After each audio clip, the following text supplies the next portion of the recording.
আজ জীবনে প্রথমবার আমি আমার গোপাল সোনার জন্য নারকেলের নাড়ু বানাবো। তো প্রথমবার যেহেতু নারকেলের নাড়ু বানাচ্ছি, আদৌ আমি বানাতে পারবো কি না আমি জানি না। তো নারকেলের নাড়ু গোপাল সোনার কতটা প্রিয় তোমরা তো সবাই জানো। আর নারকেলের নাড়ুটা বানিয়ে আজকে দুপুরবেলা ঠিক করেছি গোপাল সোনাকে আমি সেবাই দেবো।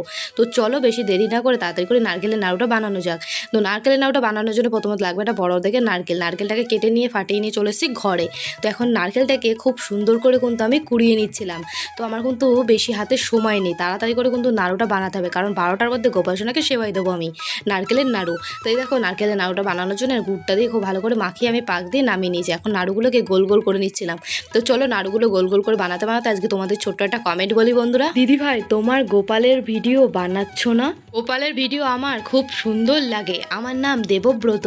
তো থ্যাংক ইউ দেবব্রত ভাই আমাকে এত সুন্দর একটা কমেন্ট করার জন্য। আমার তরফ থেকে রইলো অনেক অনেক ভালোবাসা তোমার জন্য। অনেক ভালো থেকো ভাই তুমি। নারকেলের নাড়ুটা বানানো কমপ্লিট হয়ে গেছে, এখন কিন্তু ঘরে নিয়ে আমি চলে এসেছি ঠাকুর ঘরে। তো গোপাল সোনাকে স্নান করিয়ে নিয়েছি, 12টা বাজতে 10 মিনিট বাকি। তো চলো তাড়াতাড়ি করে এবার নিয়ম নিষ্ঠা মেনে গোপাল সোনার পুজো করে নিই আমি।